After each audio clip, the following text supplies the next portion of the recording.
All right, so this lesson talks about the quadratic formula. Now, this is something that you can use to solve any quadratic equation. Typically, we like to see if we can factor things first, if that's something that would make it a little bit easier and quicker. But when in doubt, if you're not sure if you can factor something or not, you can always use the quadratic formula to help you out. So let's talk about what that looks like. All right, so my quadratic formula, you're going to be taking negative b plus or minus the square root of b squared minus 4ac, and this is all over 2a. So a little bit lengthy of a formula. Keep in mind you have the plus and the minus there because typically when we solve a quadratic equation, you have two values that you could have for x. So the plus or minus in there is what's going to have us get those two different answers. And we're getting all of my variables a, b, and c from the coefficients that we see in our quadratic. Now this is something that you identified when we went through and graphed our equations that were in standard form.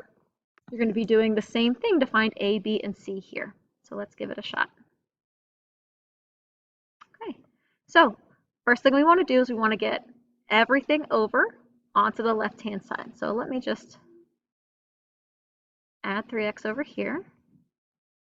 Okay, so doing that, I have 2x squared plus 3x minus 5 is equal to 0.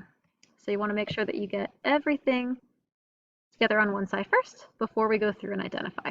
All right, so now I see that my value for a is equal to 2, my value for b is equal to 3, my value for c is equal to 5. And I got that straight from my equation. All right, so now that I have it written out, let's go through, write out my formula, and let's start to simplify. All right, so x is equal to, and I'm just going to rewrite the formula again, negative b plus or minus the square root of b squared minus 4ac all over 2a. Okay, so let's plug in what we know. All right, so we have that negative 3 plus or minus square root of 3 squared minus 4 times my value of a, which is 2, times c, which is negative 5. And this is all over 2 times 2, because a is equal to 2. All right, let's break it down again. So we have negative 3 plus or minus the square root of, see, this is 9. Negative 4 times 2 is negative 8, times negative 5 is a positive 40, all over 2 times 2, which is 4. All right, so we have x is equal to negative 3 plus or minus the square root of 49 over 4. All right, and we can actually take the square root of 49 and get 7. So plus or minus 7 over 4.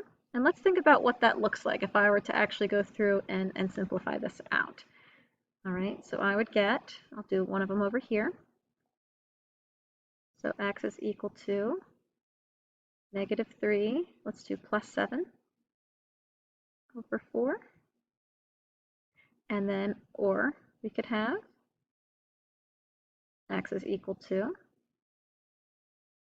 negative 3 minus 7 over 4. Okay, so negative 3 plus 7 is a positive 4. So 4 over 4, which gives me 1. Okay, so there's one value for x. Or we have x is equal to, we have negative 10 over 4. And if I reduce that down, I could have x is equal to negative 5 over 2.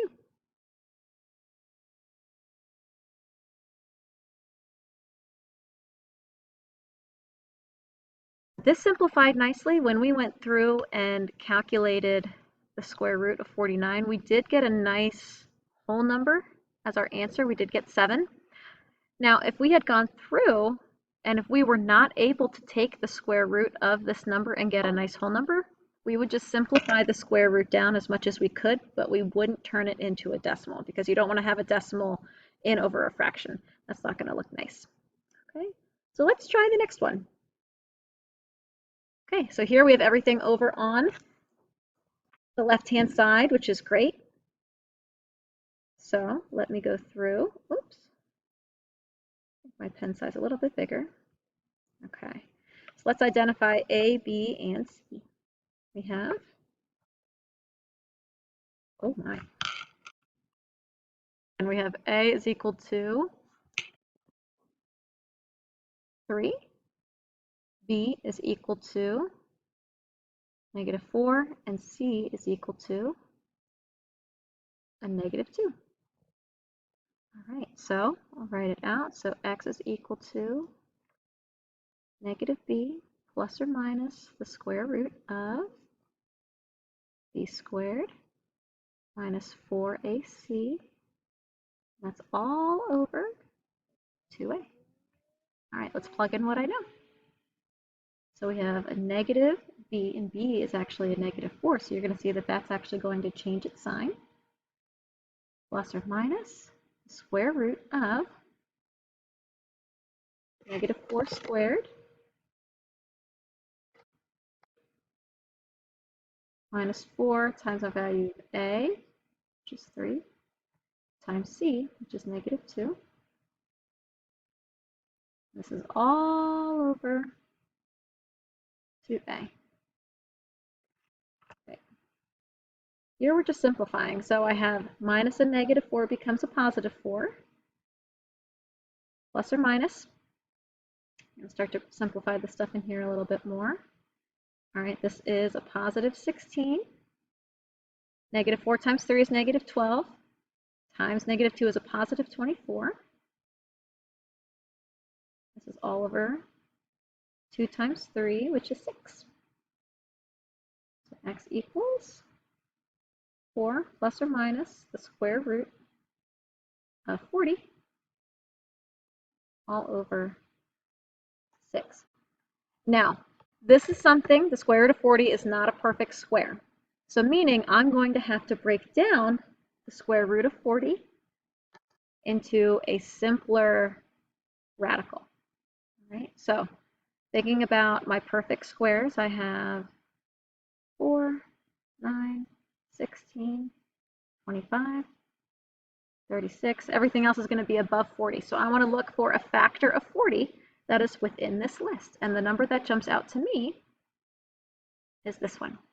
So when I think about the square root of 40, I can think about it as the square root of 4 times the square root of 10.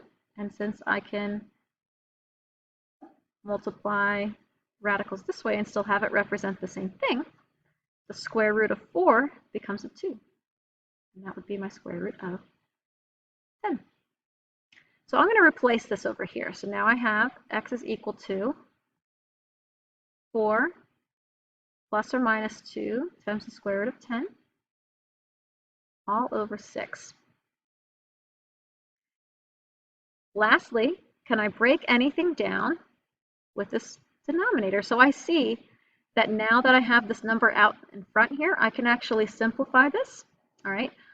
Each one of these numbers that I have up front here, so I have a 4, a 2, and a 6.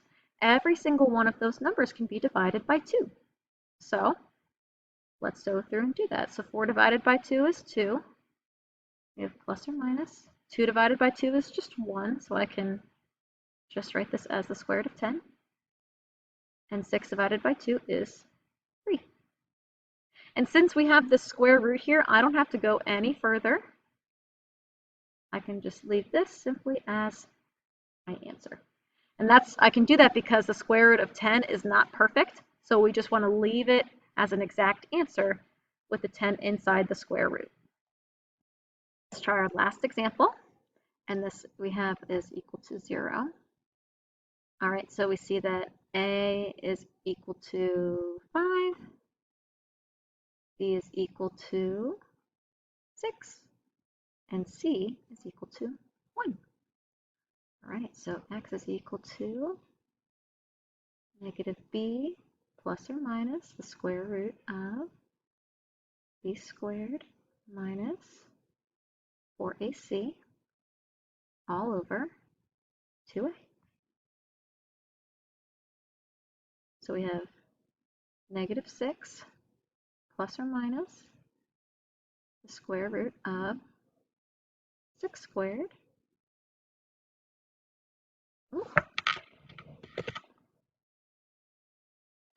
minus 4 times 5 times 1 all over 2 times 5. Breaking this down further, I see negative 6 plus or minus square root of 36 minus 20 all over 10. And let's continue to break down that square root. All right, so I have x is equal to negative 6 plus or minus the square root of 16 all over 10. And the square root of 16 is actually a perfect square. So this gives me negative 6 plus or minus, and the square root of 16 is 4 all over 10. So now I can break this down even further. All right, so either we have x is equal to negative 6 plus 4 over 10, or x is equal to negative 6 minus 4 over 10. All right, so I see negative 6 plus 4 is a negative 2 over 10. And then breaking that down, I can either have this be equal to a negative 1/5. You could write it as a decimal. This could be, or negative 0.2. So either one of those would work. Or let's break this one down. So negative 6 minus 4 is a negative 10 over 10. And then dividing those out, I get negative 1. So if I think about my answers, I have that x is equal to negative 1, or I have that x is equal to negative 1/5. All right.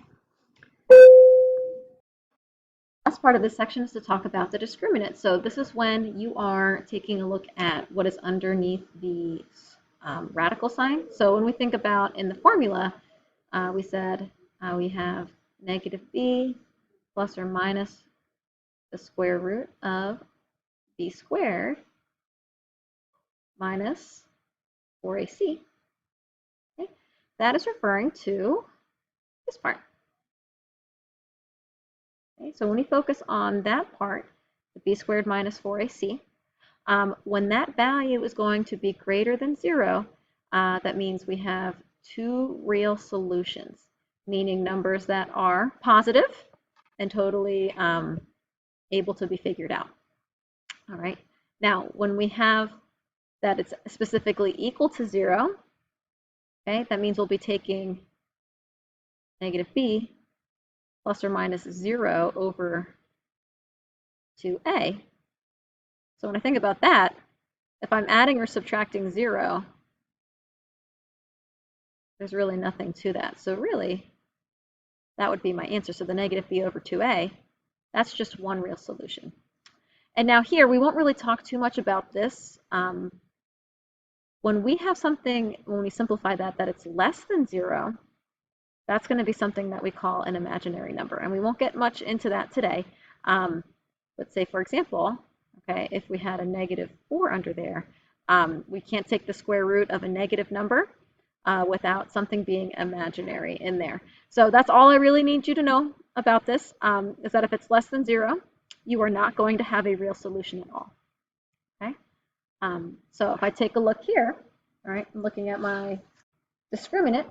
All right, let's just identify. So we have a is equal to 1, b is equal to negative 8,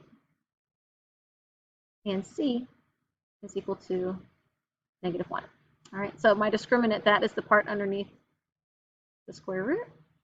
So once again, that's b squared minus 4ac. If I simplify that, I get negative 8 quantity squared minus 4 times 1 times negative 1. Okay, I'll just continue to simplify that down a little more.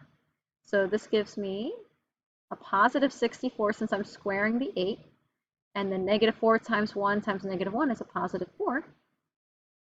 So I get the square root of 68. So the number on the inside here, okay, that is positive. All right, so we said before that when we have a positive number on the inside, that gives me 2 solutions that are real.